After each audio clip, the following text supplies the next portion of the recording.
So this is the session we had been looking forward for all the security communities and the questions coming up that how it can we attract more internet banking users and as well as where the trust lies. And as we all know that the factor of trust is remain there at back of our mind, whatever we are doing, whether it's a daily life or it's a cyber life. Like once we are transporting on the road, we have a trust not only on ourselves, on our vehicle, but as well as on our fellow vehicles which are flying on the road. We trust them that they would all be driving carefully and they will not be, ramming our vehicles, or they are trusting us also that we will be driving carefully and we will not be, violating any rules and laws. The same goes in the cyberspace, that we trust that our specific transaction is secured and it is meant for the only person to whom that is being delivered. And furthermore, with the Internet of Things coming up, with now the passengers being made smart and have a communication available with the Internet, medical transplants having communication through Wi-Fi services. So the matter of trust is of utmost importance these days in the Internet connected world, Internet of Things and the cybersecurity. So I would like to invite our learned panel members who would be sharing the stage with me with respect to the discussion on cyber trust. So first of all, I would like to invite Dr. Stephen Sheehan. He's Program Officer, Asia Pacific Telecommunity.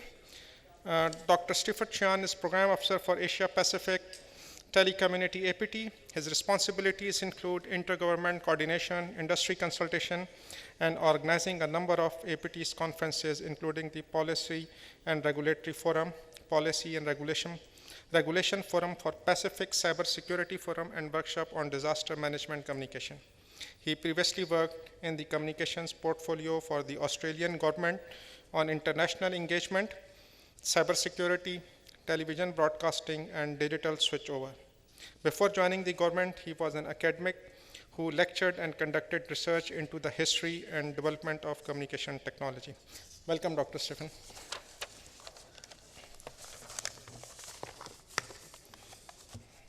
Our next panel member, Mr. Olaf Kolkman, would be joining us through online. Yes, he's already there. So he's Chief Internet Technology Officer at Internet Society. At CTO, Olaf has the responsibility of leading Internet Society's strategic technical activities, particularly as they pertain to issues and opportunities for enhancing the Internet's evolution. Olaf has been actively involved with Internet technologies since his astronomy studies during the early 90s. Internet became his professional focus in 1996 when he joined the RIPE NCC developed the first version of what has become a worldwide test network. In 2007, he became the managing director of NLNet Labs. Under his responsibility, NLNet Labs produced open source products, performed research on technical issues with global impact, and contributed actively to the regional and global collaborative standard and government bodies. Welcome, Dr. Olaf. So he's online there. Our third panelist member, Mr. Leonard Ong, is International Vice President for ISACA. Leonard Ong has over 15 years of experience of information and corporate security in the telecommunication, enterprise, and banking industries. He has worked with Barclays Capital as Head of Global Information Security, Risk and Operation, Asia Pacific. While at Nokia Siemens Networks, Ong was responsible in securing Nokia businesses in 7 countries across the region. Welcome, Leonard.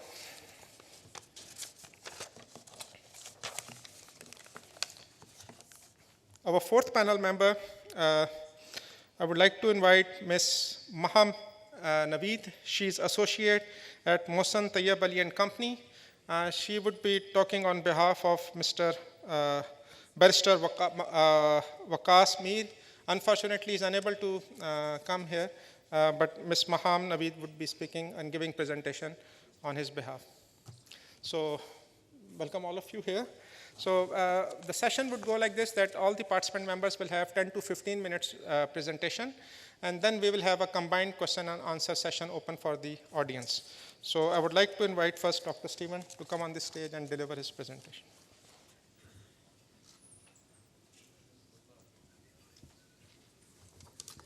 You can use this slide changer. Laptop is this side and this side. Over here. Yes. Well, thank you very much for those kind words of introduction. And I'd also like to take this opportunity to thank the Internet Society and PTA for inviting me to speak here. It is indeed a privilege to be addressing you today. So I'm, as introduced, Program Officer at APT, and one of the areas of the APT's activities that I'm responsible for is the Cybersecurity Forum. We just had a Cybersecurity Forum in October last month, and we were privileged to have the Internet Society present there as well in the form of Mr. Naveed Haq. So thank you very much for coming along to that one. And in my presentation today, I'll go over some of the outcomes from that Cybersecurity Forum, which I think you'll find interesting for cybersecurity in Pakistan as well.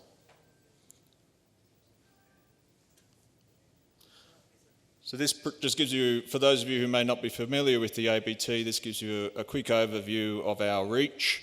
The APT has 38 member countries, 4 associate members, and 130 or so affiliate member organisations, which are companies and private sector organisations. So this is what I hope to get through in the time allotted to me today.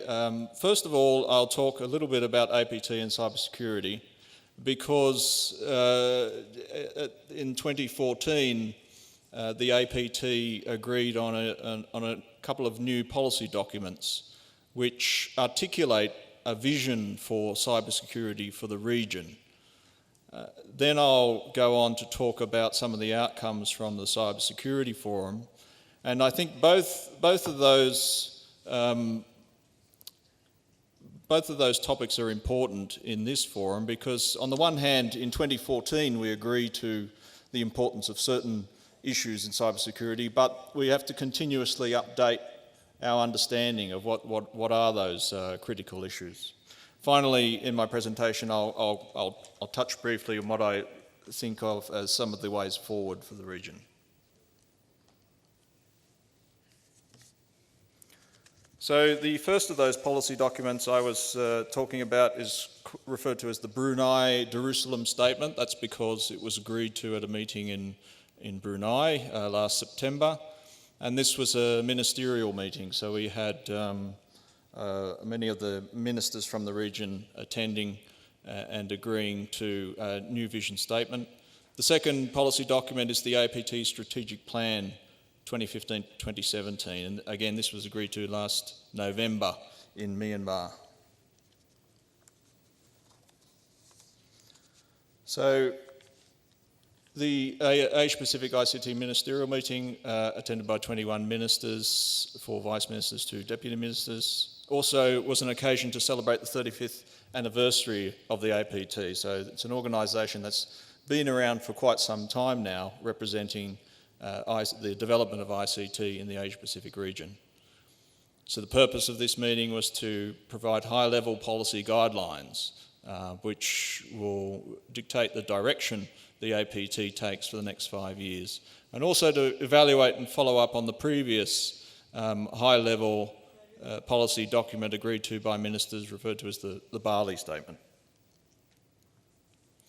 So the document adopted at this meeting that articulates this 5-year vision is referred to as as I said, the Brunei Darussalam Statement, but the key theme for this document is building smart digital economy through ICT. So the focus very much on digital economy, and I think that echoes what the theme for this conference as well, the importance of ICT in developing the economy. This policy document breaks down into 6 key priority areas. The first, obviously, reiterating the importance of the development of the digital economy. Safe and secure society, that actually refers to disaster management. The one that is of most relevance to my presentation today is the third, trust and confidence in ICT.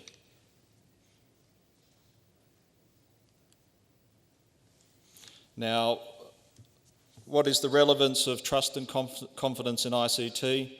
Well, it's a number of important areas. The protection of critical infrastructure, foremost, power networks, financial systems, telecommunications, but also to ensure cyber wellness. So this is more in terms of the security of the individual, the consumer, in the use of ICT. Thirdly, to build public confidence in ICT, and this is critical to the concept of cybersecurity today, because we want more and more people to be using ICT for, as discussed in the previous session, for micropayments, for things like that, and critical to the use of ICT for that is public confidence, trust in ICT.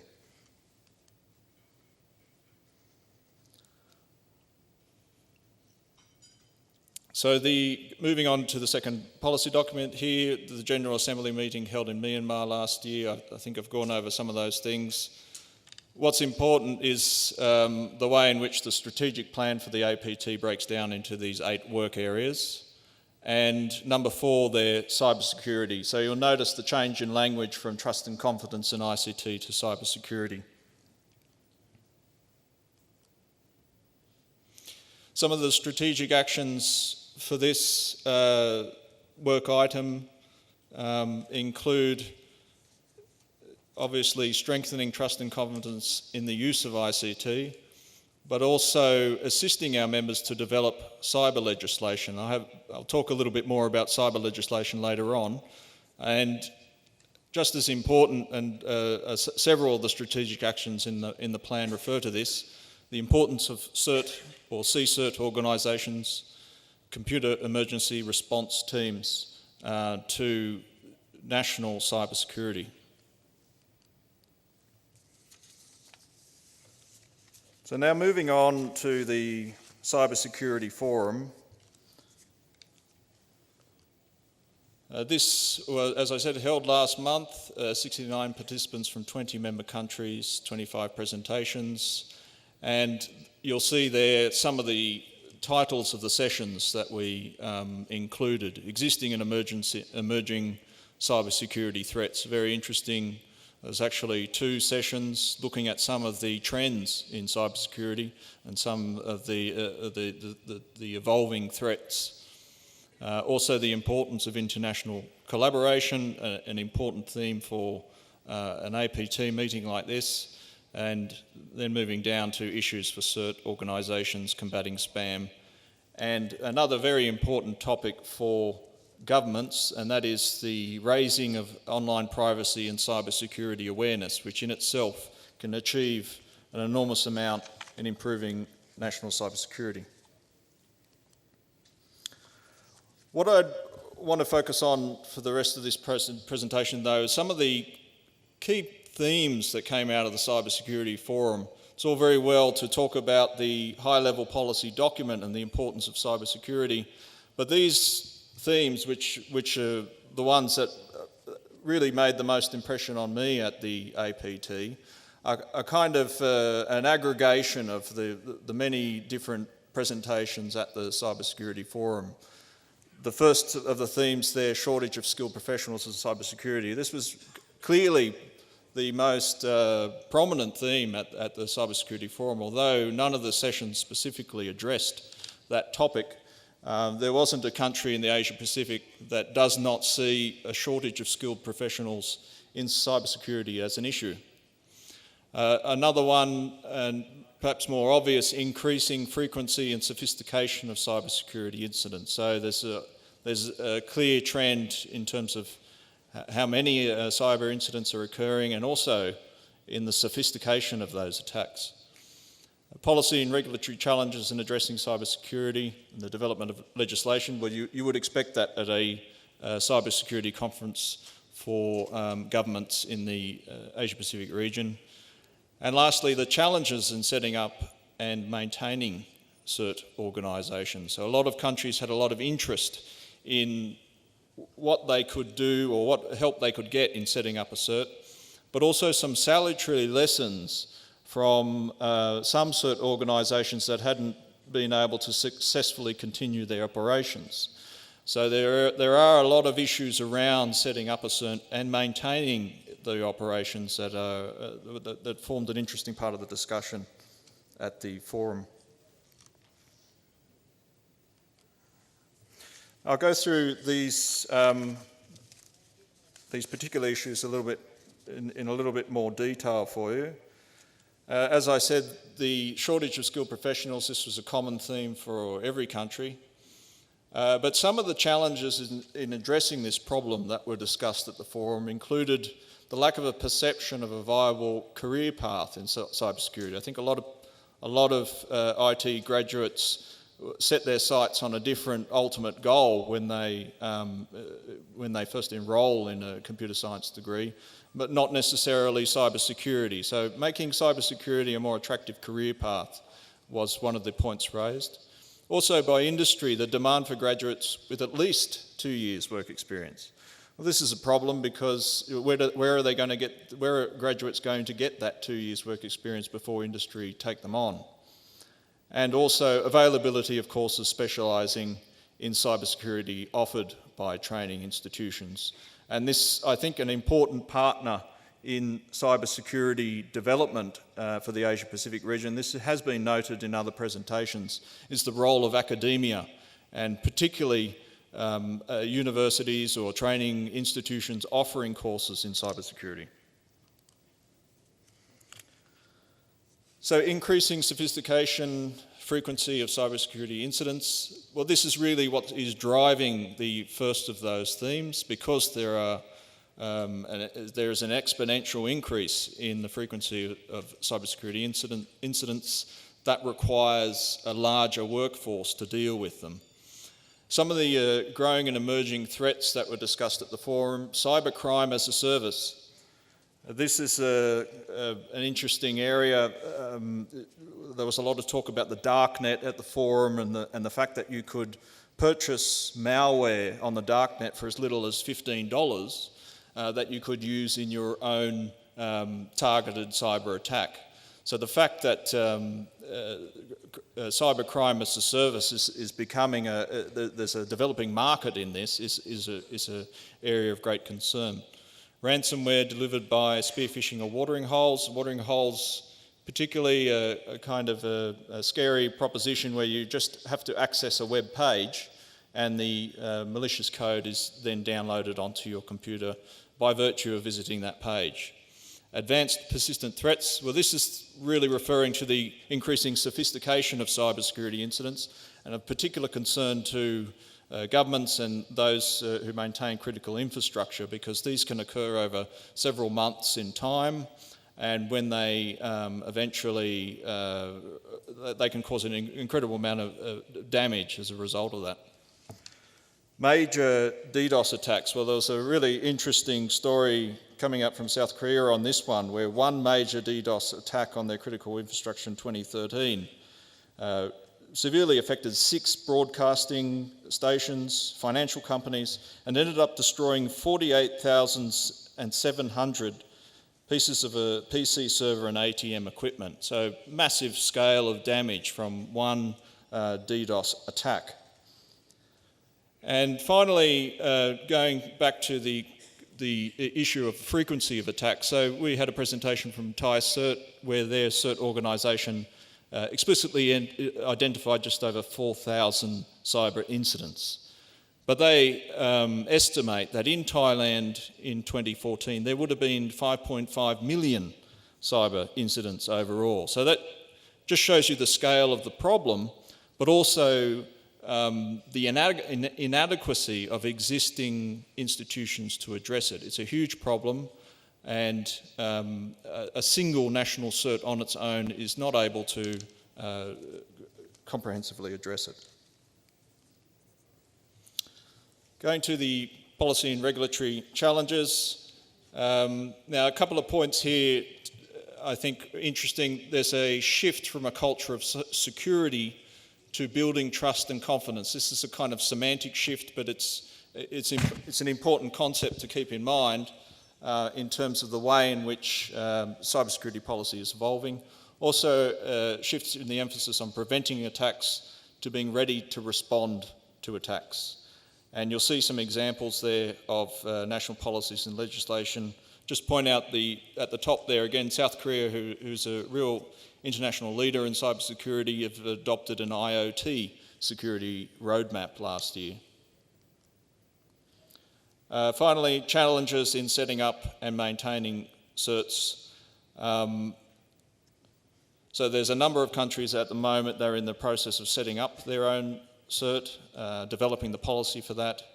And you'll see there the different levels at which a cert can exist. So regional, sub-regional, national, and I think an important role here is played by the enterprise level cert. The example I've given here is from Japan, NTT.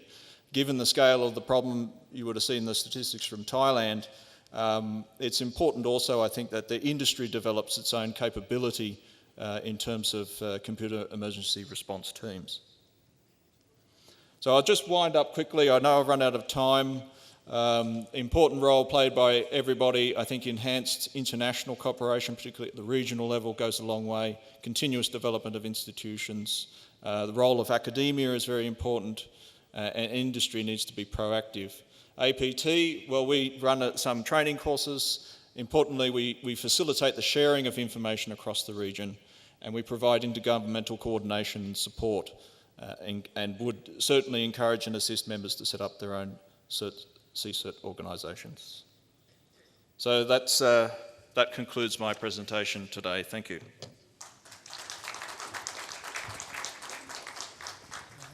Thank you, Dr. Stephen, for sharing us the details regarding the Brunei statement and cybersecurity forum. And yes, we do agree that there is lack of cybersecurity professionals in the industry.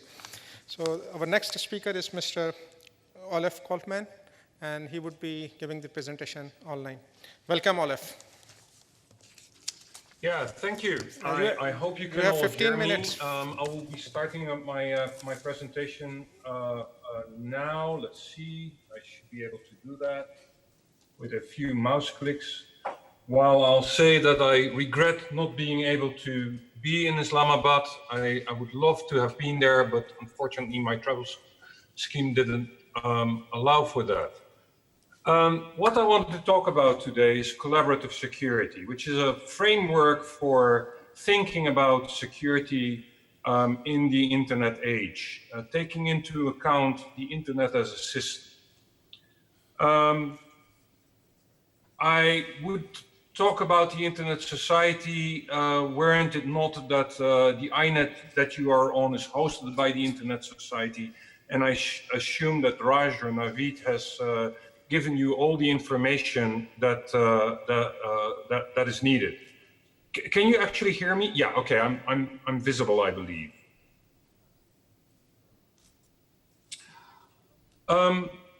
Let's see. What is that about? We are talking about the open internet at the Internet Society, and that's sort of a term of art, as I would say. It has a number of properties, but from a technical perspective, we often look at the internet through a model of an hourglass. The hourglass architecture basically says that at the top of the hourglass there is the applications, while at the bottom of the hourglass we have a network. And those two things evolve separately and independently, but are loosely coupled. Remember that in the early days we used to use dial-in lines to connect to the internet, and we had browsers at the same time. While the internet infrastructure evolved, the dial-up lines evolved to ADSL, the ADSL evolved to cable, or to fiber in some environments or to mobile links, the applications evolved as well. In the early times of the internet, we didn't use video, we hardly used audio, but here I am, I'm sitting here in Amsterdam and talking to you in Islamabad, and I think you can hear me, and we have a sort of experience that wasn't possible about 10 years ago. It's the applications that evolve separately from the network infrastructure. And the only thing that these two things are relying upon is the exchange of IP that makes for a whole global infrastructure. So that's the technical perspective. But there is a social aspect to the internet as well. The internet is fundamentally about people. This is a picture from the World Bank that has invested a lot in bringing internet to regions all over the world. And it's really a picture to me that shows that internet brings opportunity. And to me, that is what the internet is about. It brings opportunity to people to develop, to learn, to talk, to discuss, to make contact, to do trade, to develop economically. It's all those opportunities that the internet brings that are so transformative over the planet and over the globe that I think that is worthwhile protecting. So thinking about those opportunities and thinking about the technical architecture of the Internet Society came up with a number of elements that describe the internet and which we think are really important. So just to go over them quickly, the internet itself is a general purpose network. It can be used for various things. This is different from, say, the telephone network. That was a network that could be used for telephone only, and with a little bit of luck, you could connect a fax station to it and send copies of material. The internet is truly general purpose. It consists of interoperable building blocks. It is the fact that you have this hourglass on which you basically stack little modules of specifications by which you can build complete applications. You can build web applications, mail applications, business applications, basically by combining interoperable specifications. It has global reach and it has integrity. What I speak here in Amsterdam, you can hear in Islamabad. Global reach and integrity.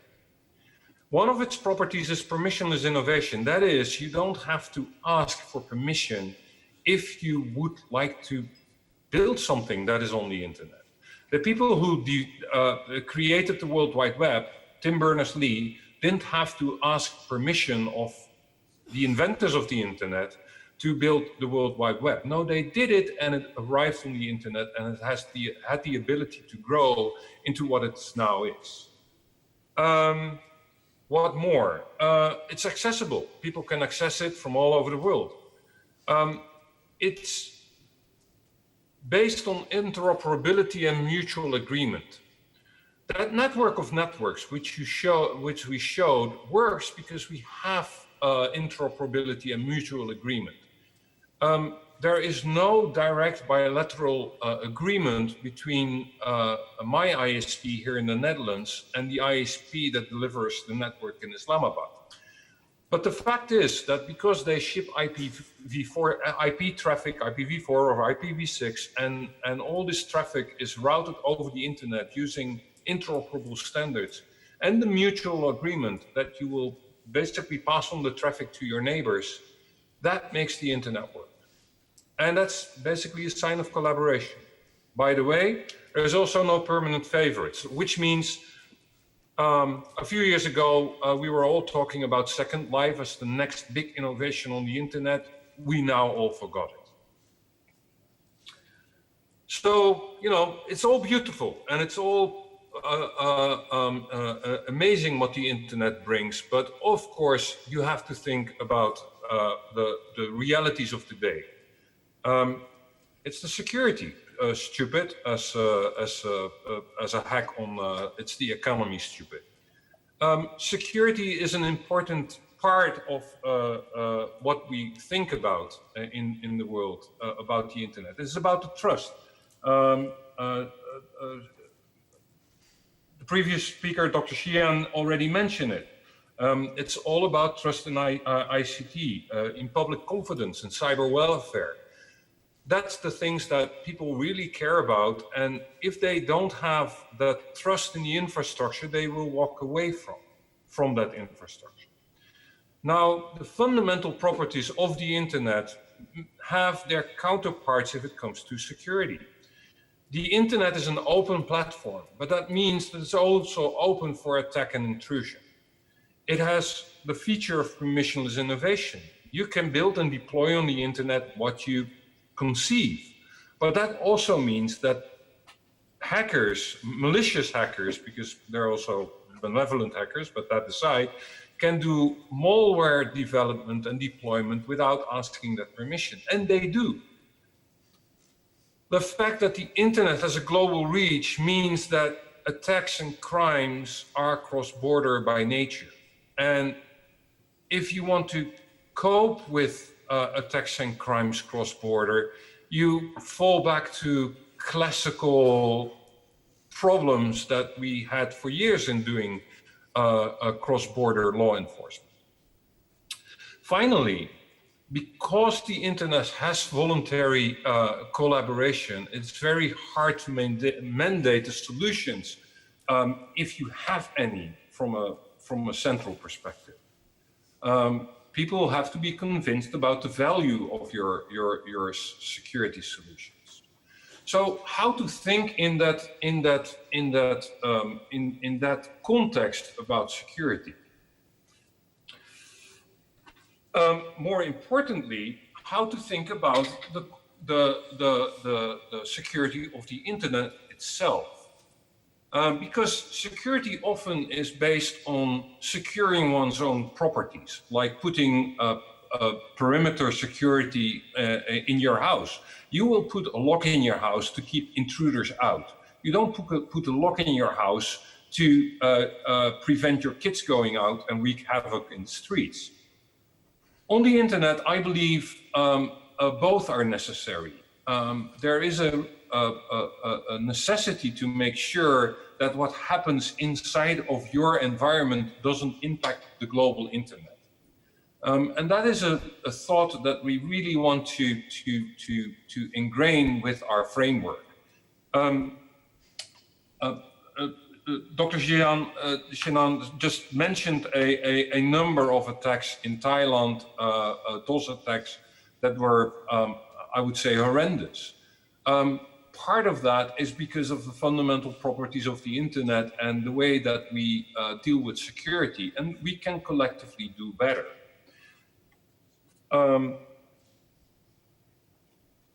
The internet is an open, interconnected, and interdependent, that last word is an important, infrastructure.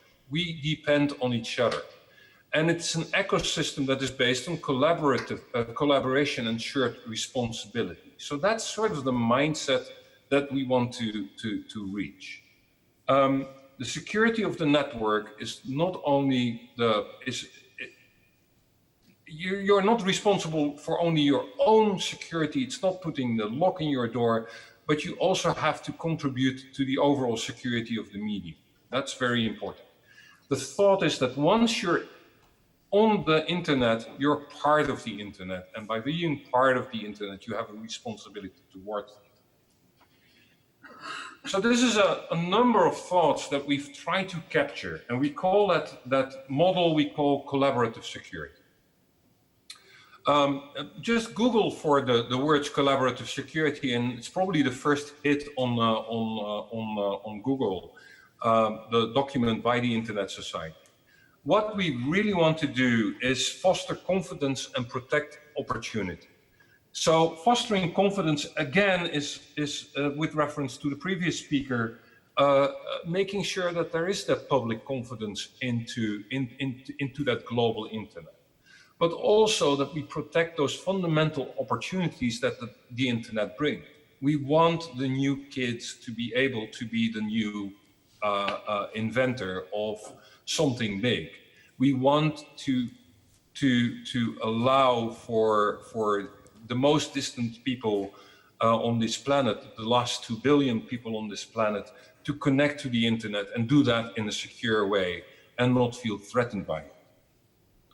There is a collective responsibility. As I said, when you're on the internet, you share a responsibility towards that internet. That's from a consumer up to network operators, to the technical community, to all kinds of places in which security is important. If you are a user, you have some responsibility to install that virus scanner, to update your firmware so now and then, or your operating system.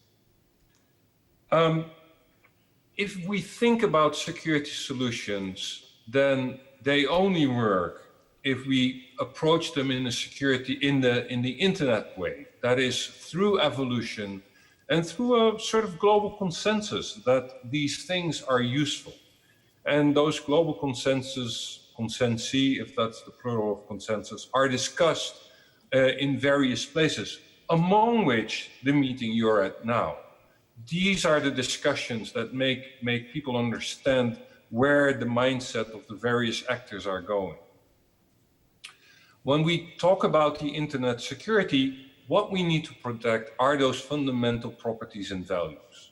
We have to make sure that the internet remains what it is, brings those opportunities. So protect the global nature, protect its integrity, all those internet invariants in a way, but also protect values like human rights. Last thing is important. I call that the subsidiarity principle. Think globally, act locally. Organize in a way in which you're most effective.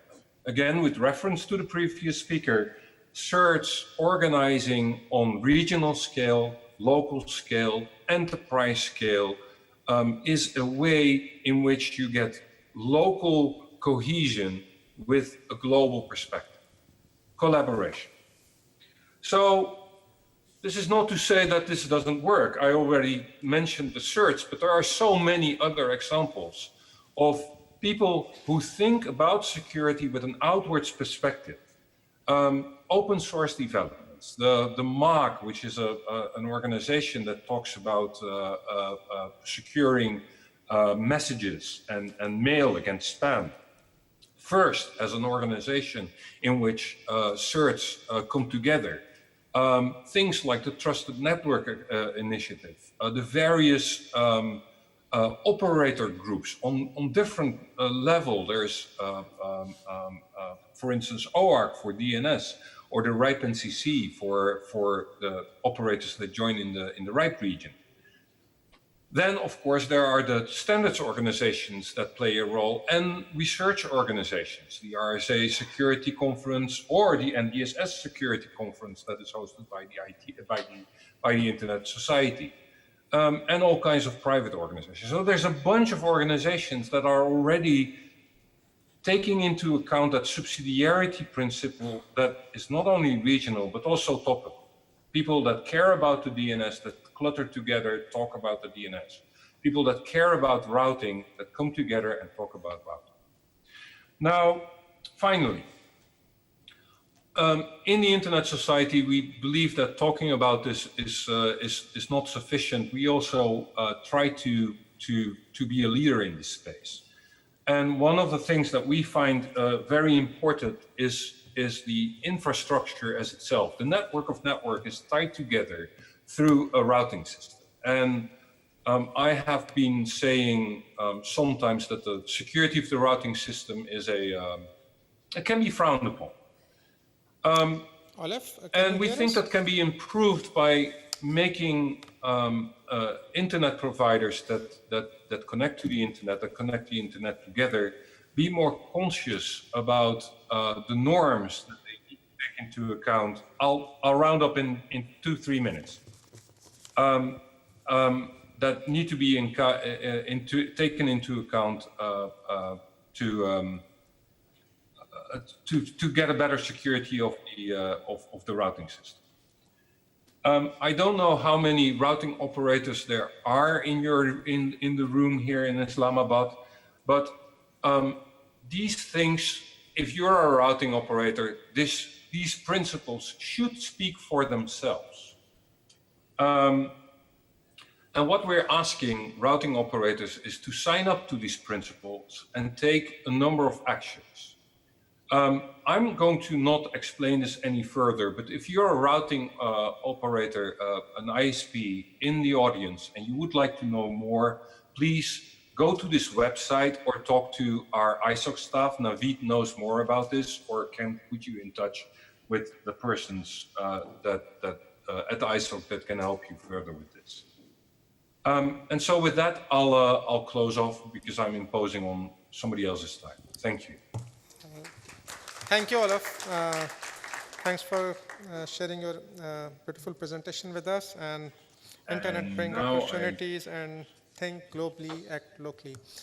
Since Olaf is joining us online, I would request if there are any questions for the Olaf, you may please ask. We'll give 5 minutes for the question and answer sessions for the Olaf here, please. Anyone?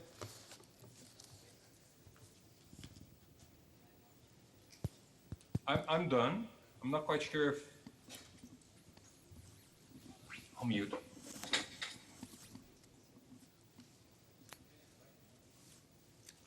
Jafri Saab? Yes, I'm Amar Jafri. Only my question is that new changes are coming up like Bitcoin or terrorist financing through new modes of money communication. So while we are fighting with a great threat of underground economies, how far you see the success of Bitcoin globally in terms of money transaction?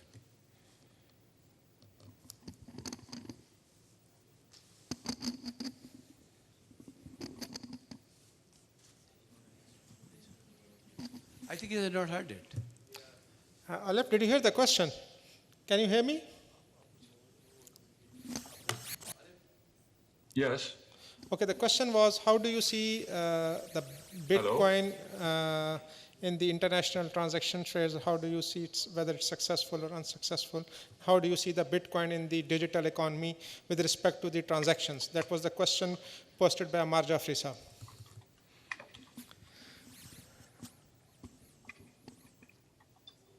Can someone type into the Zoom thing? Zoom client? Olaf, do you hear me now? Yes. Okay, fine. My question is that as we are going in the era of underground economies, and we are witnessing a number of transactions which are being used by terrorist financing or some global transnational crimes. How do you see the future of things like Bitcoin? Because Bitcoin is one strategy. It can be a number of strategies coming up in internet, which ensures a secure communication of money transaction globally. So what's your opinion about the future of things like Bitcoin? I had troubles hearing the question. I understood that you spoke about the internet becoming more global. We rely on global connections, and then you had a question about a certain aspect. I didn't get what that aspect was. Could you repeat that? My exact question is about Bitcoin, the future of Bitcoin. The future of Bitcoin.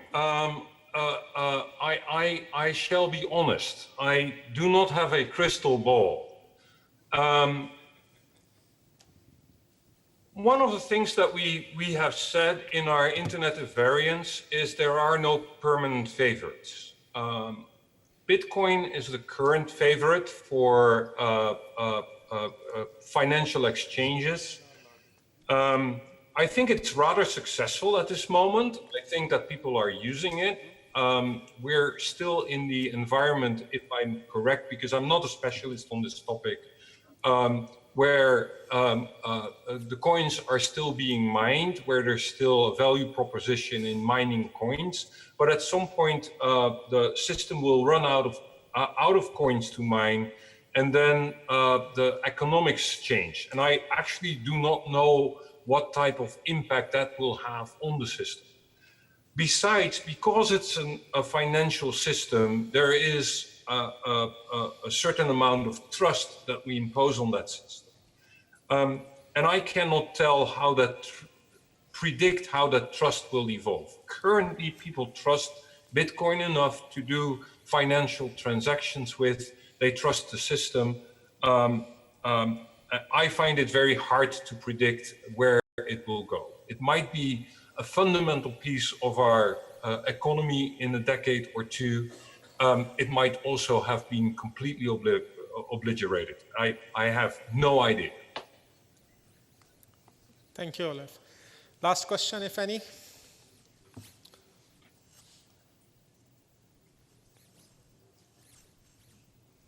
Thank you, Olaf. Thanks for participating. We are grateful. I would like to invite now our next presenter, Mr. Leonard. Welcome, please. Yeah.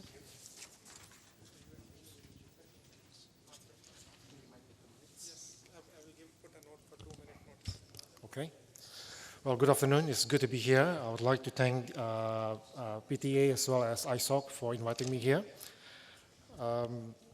While waiting for the slide to open, I would like to, there are two things that resonate in my mind this morning. I think Chairman Shah mentioned about Pakistan has embraced 3G and 4G, which is great.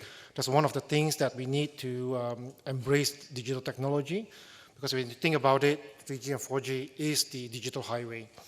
Second thing that resonated in my mind was Director Raj mentioned about access and trust. To me, that's very important as well. I think we can't just build access without building a trust. I think there are too many examples whereby we focus on functionality, focus on availability, but we don't really focus on trust. And making that solution or whatever we build is reduced in usability because we cannot trust them. So let me start my presentation. Let me start with the four perspectives that I would like to offer to you. The first perspective is, okay, stuck here. Okay, so information is really the 21st currency in this century, right? I mean, if you think about it, in the past, whoever has oil or mineral resources, those are the rich country. But with digital economy, with the information age, we have a level playing field. Whoever that generate information and being able to harness that economic value of the information will be able to benefit from that as well. If you think about the number of information that we generated until now is growing exponentially. It has enabled a couple of companies like Uber, a biggest taxi company in the world without having a taxi, Airbnb, the biggest hotels without having a property, and so on, right? So it's really an interesting era that we live on, and this is possible because of digital economy. The second perspective is cyber universe is really borderless, right? For thousands of years, mankind has been really inducted in the concept of borders, right? In our home is a border, right? In our country is a border. Everything is a border. But when we go to cyber universe, it's really borderless, right? We really are able to reach anywhere in the world, and likewise, they are able to reach us as well. In the old days, we have this concept, what we call defense in depth, what we have used for thousands of years. Every castle that's been built in civilization will have some kind of element of this concept. But this concept is getting less and less effective in the cybersecurity because cyber universe is really borderless, right? So you can't really put borders in it.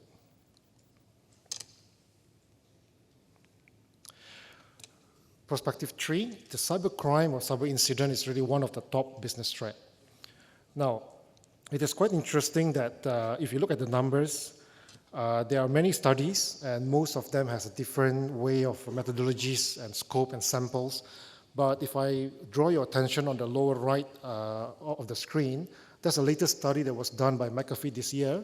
And McAfee put on the numbers of $575 billion US for the cyber incident losses. And if you look at the IP Commission report, that's on the purple on the top, the US government has issued a report that the intellectual property theft of the US companies amounting of over $300 billion every year. So cyber incident contribute to economic losses. In one way, we'd like to benefit from the new economy, but at the other side, we could also make losses from it. ISACA did a survey involving 3,400 members and public.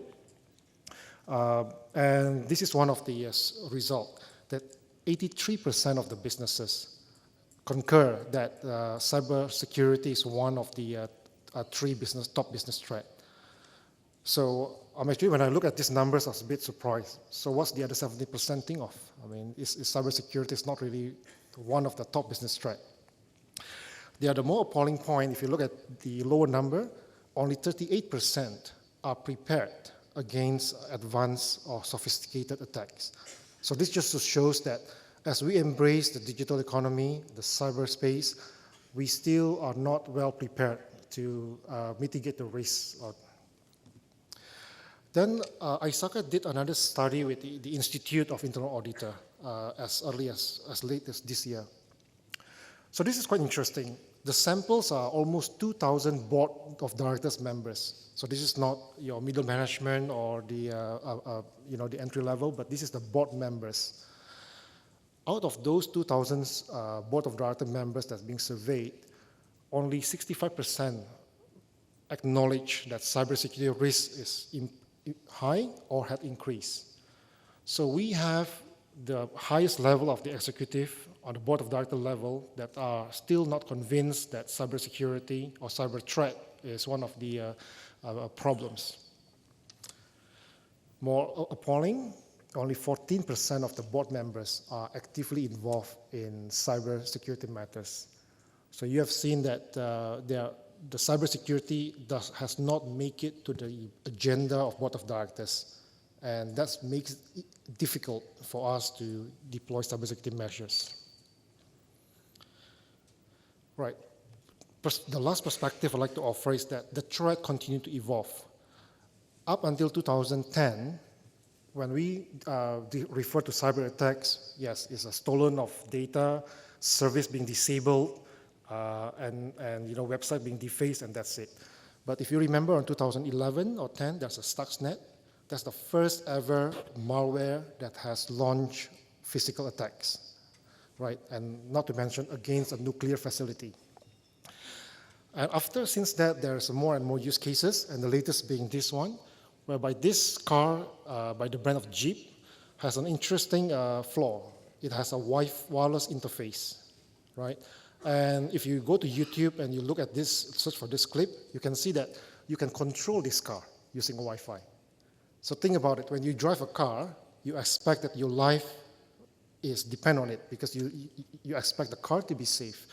But if your car could be remotely controlled from somewhere else by someone else, then how can you be safe, right?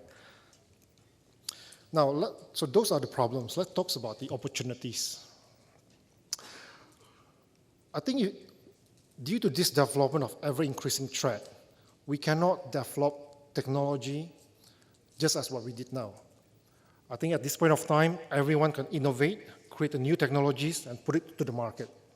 I think we have to be more responsible.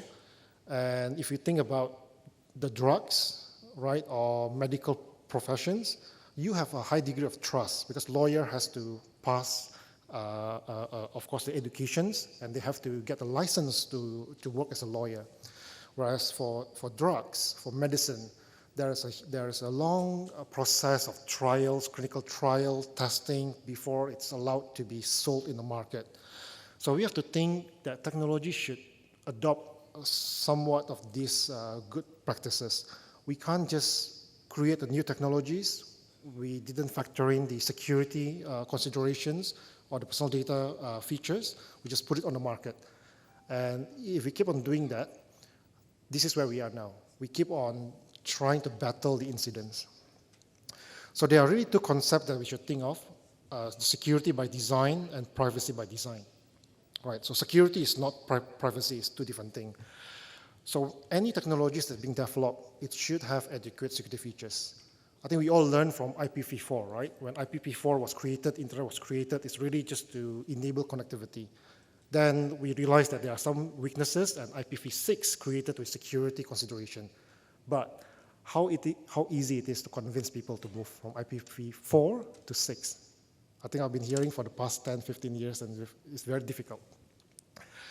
The same thing as well, personal data protection should be built as part of the feature of any technologies, right? So that when you need to secure that particular technologies, you don't have to create, or you don't have to buy a middleware, buy additional software. We should be able to secure that piece of technology within the built-in feature. And last but not the least, we know that consumer is somewhat at the weakest link from what we have, right? So the responsibility of securing any product or any technology should be with the manufacturer. The users should be able to just do the simple step to make it even more secure, right? A good example, when you buy a wireless router many years ago, right, it comes without encryption. So you can always piggyback to your neighbor's wireless free internet, right? But if you buy a wireless router these days, it comes with the default encryption. And although it is put on the labels, but at least it is not without encryption. Okay, so the burden of securing technologies, once again, should be with the manufacturer and less on the consumer side. Now, opportunities, right? In order to do that, the ethical developments, the security by design, privacy by design, we need the manpower, right? We need to develop manpower. The previous speaker has mentioned about this, and I will emphasize it once again, that the world sees a shortage of cybersecurity. And this is the opportunity for Pakistan, opportunity for all developing countries, right, to build and to develop manpower that will secure our cyberspace. As we can see here on the infographic, there are too many threats, there are few professionals. Think about the universities, right? Even in my country, Singapore, I don't recall there's a degree on information security. There's no degree in, let's say, a doctoral degree in cybersecurity. There's only a few universities in the US and Europe that has this. So you should probably consider that to not only build the capacities, build the highway, but also build the trust elements here. And I hope that those people who are in the regulations or in the academia would be able to consider to build a degree that is focusing on cybersecurity. Okay, just right in time. I have 2 minutes left.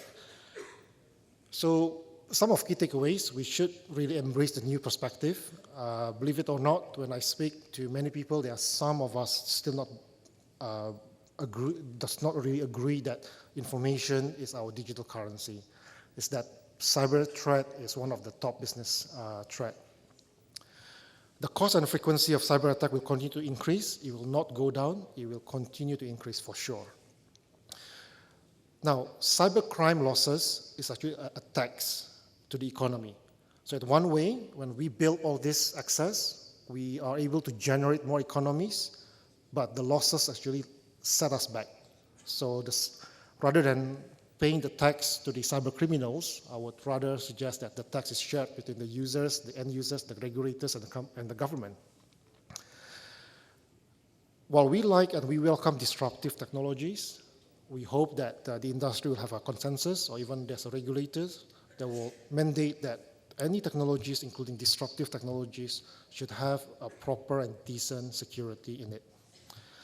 And last but not the least, I think we all as an industry should really embrace having an ethical technology development. That's what I have, and thank you so much.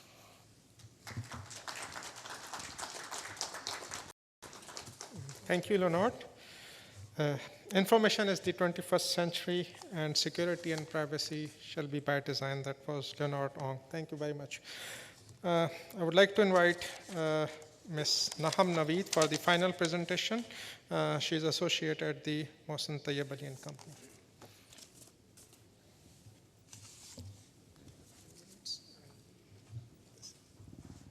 Slide change use करेंगे ना तो right side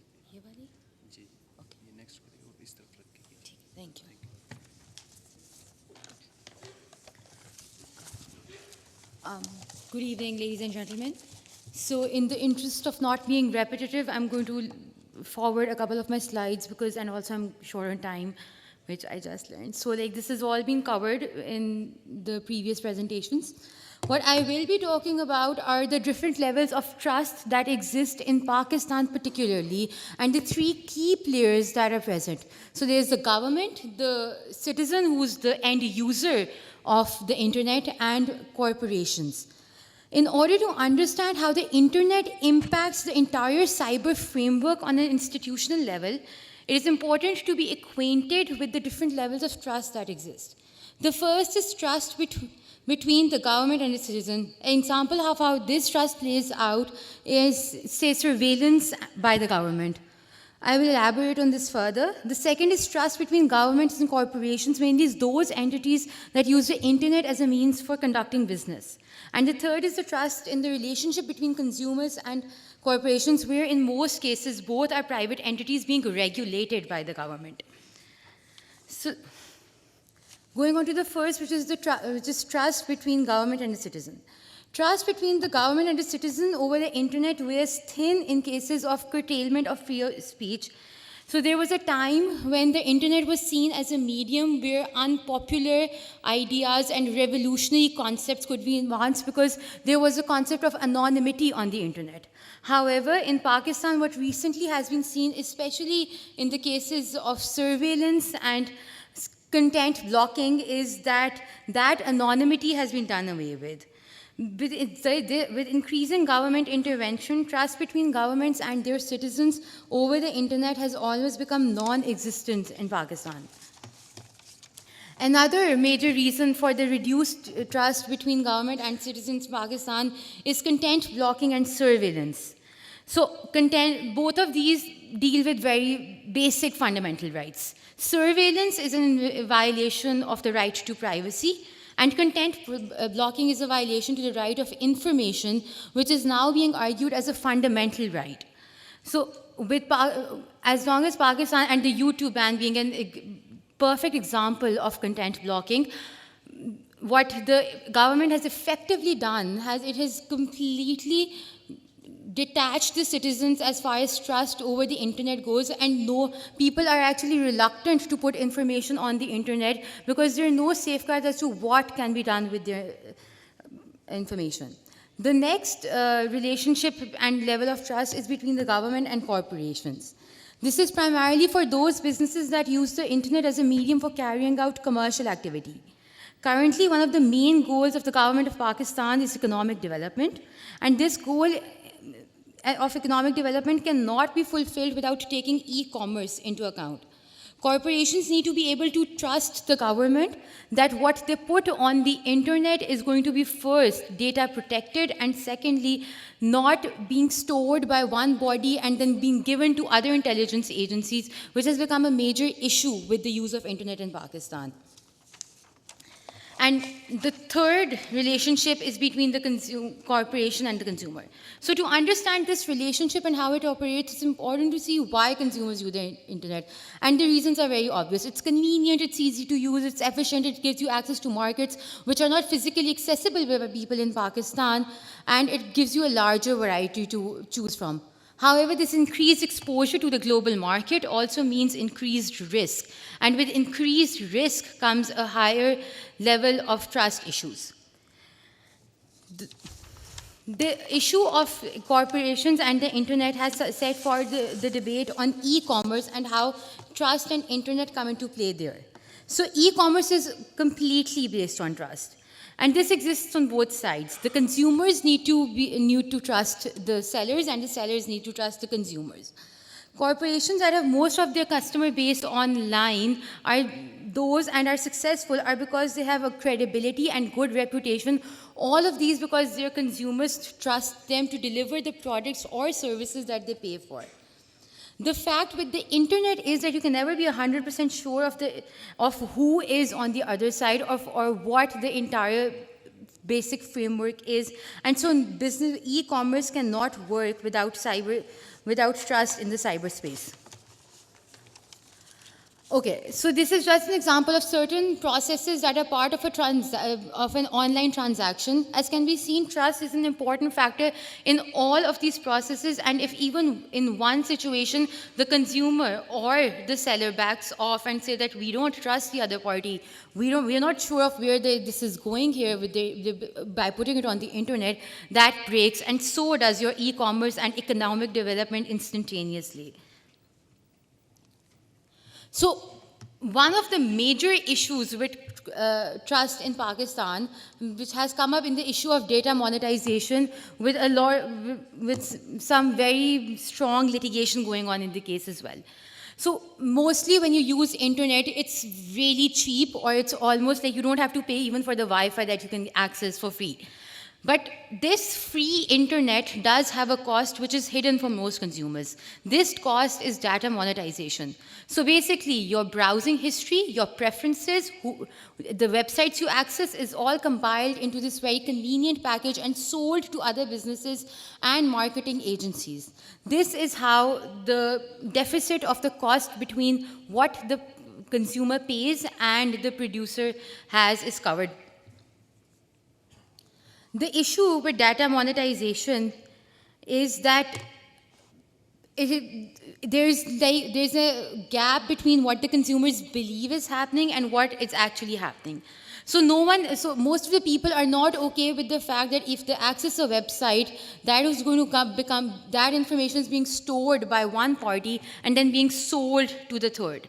A classic example is what Google does. So it gives you free access to Google Maps, Google Translation, Google Scholar. But Google, who pays for that? So what Google does is data monetization. It sells the information of what you do to other people, and that is the cost of internet. This has become a big issue for people because basically your browsing history is being sold to a third party, and consumers are now reluctant to trust the information, to trust the internet with regards to how they access it and what they put on it. Now I'll be talking about the legal framework that impacts trust on the internet in Pakistan. So the most problematic piece of legislation is the Pakistan Telecommunication Reorganization Act 1996. So under Section 54, what the federal government can effectively do is it can ask any third party to intercept calls or messages or any other telecommunication and store it. The major issue with this is the federal government does not need a warrant for that. So not needing a warrant for that means that there's no judicial oversight, and no judicial oversight would effectively mean that there's no right to a fair trial, no due process, because the person who's being looked into has no idea that's happening. Which is more problematic is that he will never know. It's not like at a later date they're going to come up and be like, we tapped your phone. If they don't find anything, you will never know your phone was tapped, your emails went through, your Facebook was hacked. Another important piece of legislation that affects trust on the internet is the Investigation of Fair Trial Act 2013. So the Investigation of Fair Trial is better than the PTI Act in the sense that it does require warrants by a High Court judge, but these warrants can be secret warrants, so only the judge and the investigating agency know of these warrants. A very fundamental right in Pakistan is right to a fair trial, which is basically due process. You have a right to defend yourself. Everyone does, regardless of what you're being accused for.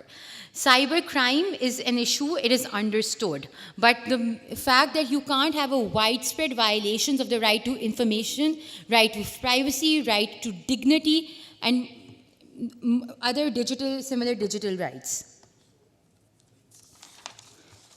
These are some of the main issues that come up when you just randomly read through the Investigation of Fair Trial. So there's no limitation on what can be done with the information obtained. The secrecy attached to it means vagueness, which instantly demolishes trust. There's no mention of the time period for which the information is stored and if it will ever be destroyed, or will it remain with the agency forever. How will someone know if a warrant was issued? How will you defend yourself against that warrant?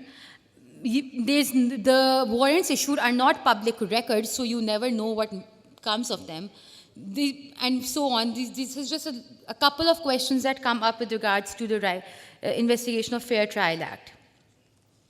Okay, and the most problematic bill, which is still to be passed, and let's hope so that it doesn't, is the proposed cybercrime bill. So there's not one section in the cybercrime bill that's problematic. Curtailment of free speech is a recurrent theme in the act. So you can basically be penalized for anything you do on the internet if the government doesn't agree with this, and it can do so by putting in broad terms like malicious intent. Like, malicious intent is not even something that can be defined. Anything can be targeted as malicious intent, and you can be penalized for that. This, coupled with the fact that it gives PTA the right to block information, to block entire websites, makes it even more problematic. And digital rights activists in Pakistan have debated highly on whether this act should be passed or not. People will only use the internet if it's safe to use. And if this law is passed, the cyberspace will actually become more hostile to its users. So, having seen the issues with the existing legal framework, why is it so important to deal with them? This is because internet impacts two crucial areas of importance in Pakistan. The first is economic development and e-commerce. With majority of businesses using internet as a medium of commercial activity, it is all the more crucial that users have trust in the system. If consumers will not trust the internet, if they can't completely, they will avoid using it. And if they avoid using it, the economic development will be hit instantaneously because e-commerce will not develop. The second issue with internet trust and in Pakistan is the regulation of cyberspace is on fundamental rights. We live in a time when around the world people are actually debating that access to the internet should become a fundamental right. And in such a situation, if you're living in a country that is actually looking to pass a law that's going to completely curtail your right to not only use the internet but have no idea what's going to be done with the information that's put on the internet, that's actually taking a back foot instead of taking a step forward. So what should be done about it? Just a couple of suggestions. Transparency in the law regarding currently what Pakistan and what its laws does is you have no idea what's going on. The federal government can sweep in, ask anyone to do anything. There's the ISI, the FIA, the IB. So there's no stopping the federal government from doing whatever. Secret warrants in this day and age is really problematic. So also, that being said, consumers need to engage in the risk mitigating activities all themselves as well. Changing passwords regularly, using registered service providers, using secure websites is something that awareness in Pakistan is strictly lacking. Moreover, we get that national security is an issue, and so surveillance is a fact of life now. However, unfettered and arbitrary surveillance by the government and who is not answerable, and because of the secrecy, there is no accountability, needs to be stopped. So wrapping up, what is needed in the cyber world is kind of talking on a philosophical angle, is an internet social contract, something along the lines of what Hobbes supposed. The aim should be to create a framework based on the shared interest in preserving and the use of internet. Thank you.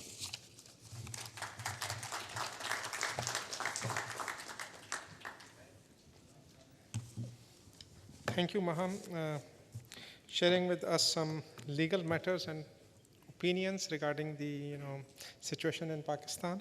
So we'll open the floor for the questions. We have 10 minutes now for the closure of this panel. I would request that the questions be please brief and to the point so that the panelists can promptly answer them. My name is Qasim Mahmood. I am from FAST University, Islamabad. My question is, as discussed in the morning, about 70 to 80% of the community are afraid of using the ICT for financial transactions. How the fear of the ICT can be removed in the community and in the non-ICT graduate community? Is there any system developed or implemented so far, and what is the impact of that system in the society?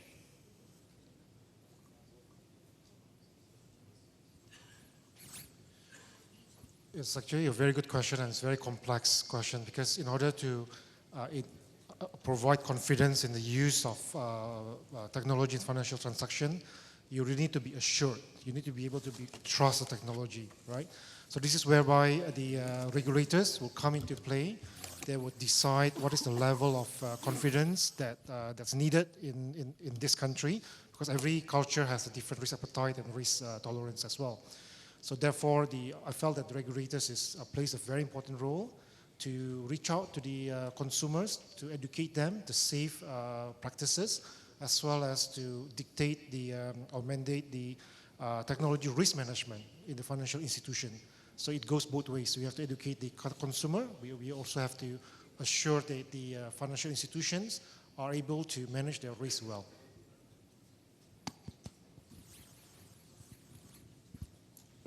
I'll just add one short thing to that point, and that is that I think, generally speaking, financial institutions have some of the most robust cybersecurity systems of any sector in the economy. I can't speak exactly to what systems they have in place in Pakistan, but you would normally expect that they would have a very effective system in place. Probably one more example. If you look at Indonesia, Indonesia is one of the developing countries as well. They are one of the first that uses transaction signing. It means that whenever you want to transfer money, you have to key in two input to the token. One is the account number of the person that you're sending money to, so that you can't claim that I sent it to the wrong person, right? Secondly, you authenticate that transaction. So every transaction is signed by the users. So with this kind of so-called assurance, people are being able to project confidence that the transaction is secure. From the banking point of view, they also reduce their fraud risk. It's a win-win for everyone. And I'm a bit surprised that this transaction signing just implemented in Singapore this year. And Indonesia had it more than 10 years ago. Thank you very much.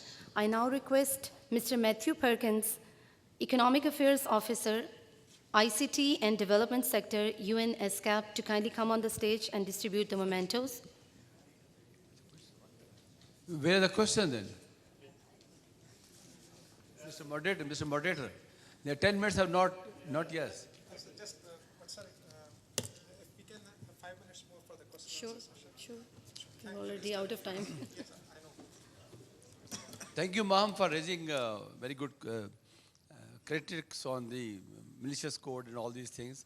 Although you criticize all my previous departments, but I thank you for that. It's actually just time to talk on these things. My question is with Leonard. I was part of the initiative Cybersecurity Nexus in America 2 years before. I feel that the targets, objectives set at that time, I feel there has been some delays into that, especially in developing countries. And even there, I raised a session that when we are facing the skill set shortage in cybersecurity, you know, $150 in states is different, and thousands of rupees in Pakistan is different. So whenever I see CSSP or CISA, all these things, when I see a cybersecurity nexus, fees, charges, and again, the threat of being failed into that, I personally feel that you need to change your policies. Thank you. So I'm sorry if I was like too harsh on the system, but I've been like a thank very strong digital rights activist from the very beginning. I do get your point that so it's different in foreign countries than it is here in Pakistan. However, and I get the fact of like national security, how it's very important. But what we fail to do is strike a balance. I don't have an issue with people doing surveillance. I do have an issue with them doing surveillance without a judicial warrant. I do have an issue with doing surveillance without the other party being able to actually know what's happening, even if at the end, there are times when that even doesn't happen. So like what judicial oversight and the power, so the fair trial aspect of the entire cyber concern. I would like to pose a question to our learned panel, and then we'll conclude. We have talked about this digital rights and freedoms and law enforcement agencies, national security. my question would be prompt, and I would just request a one-point answer from all of you, that what is the single most important thing to strike a balance between the freedom of internet usage, freedom of speech, and the national safety and national security? So how we can have that balance which we are talking about with your experience from Australia, Singapore, and from the Pakistan as well? Just please tell me one point from each one of you. I think that's a very difficult question, actually. A difficult question to answer. And I think it'll be different for different jurisdictions. It'll depend on the kind of the values, the context of the country that has to make that judgment call, what is essentially at the end of the day a judgment call on that balance. I think but my own point would simply be that it's better to have an open internet, it's better to have a free internet and the free exchange of information over that, over the internet, and if at all possible to err on the side of having a more open internet than having a closed internet. A closed internet will tend to drive people away and you'll lose the opportunities that the internet can facilitate. My personal opinion is that we have to remove the ambiguity about what is considered secure and you know, the personal data right and so on. Specific to Singapore, I think we have a very quite a good example in the sense that we have Computer Misuse Act, which has been there for many years. And 2 years ago, this has been expanded into Computer Misuse Act and Computer Misuse and Cybersecurity Act. And in that extension of cybersecurity, the government has described 11 industry that is in scope for national security. For example, the land transport, the supply chain, the healthcare, and so on and so on. If the government feel that there is a threat to national security, they have the right to request information from any of the entity in Singapore, be it they are a foreign entity or as long as they have operations in Singapore, and they are obliged to provide that data to the government. And I think that's quite a reasonable thing to ask, and so far there has not been any objection. So it's really important for government to really have a dialogue with the stakeholder, with the people, to understand what is really the appetite for the balance, right? And then set that in stone as a regulations. And of course, when you have regulation, you have to enforce it, because there are many regulations that you don't enforce, then you know it's going to be a problem. So with regards to Pakistan, as I mentioned earlier, so we do have laws that govern internet and its use here. The only issue is that some of the major provisions in those laws which talk about penalizing offenders are open-ended. So the example like what I gave earlier, malicious intent, that can't be defined. What could be malicious intent for me could not be for someone else. Like throwing a glass of water on the floor can be malicious, and like wasting a water can be malicious intent for someone who's an environmentalist, but it's not going to be for me. So those laws do is they create a gray area, and the gray area creates uncertainty, which it completely does away with trust. So what the legislature in Pakistan needs to do is define laws more properly so that either you're in it or you're not in it. So you know what you're doing. Cybersecurity is important and people need to be penalized, but people need to know if they'll do X, Y, and Z, then they'll be penalized. Thank you very much. Thanks for having with us here for the ISOC, and thanks for the PTA for sponsoring. Can I ask one question? Sir. Thank you very much. PTA, for the PTA, we can't say no. So please. My question is from Dr. Sheehan. A lot of steps have been taken by APT, ITU, ISOC, APNIC, and other international organizations to secure the cyberspace.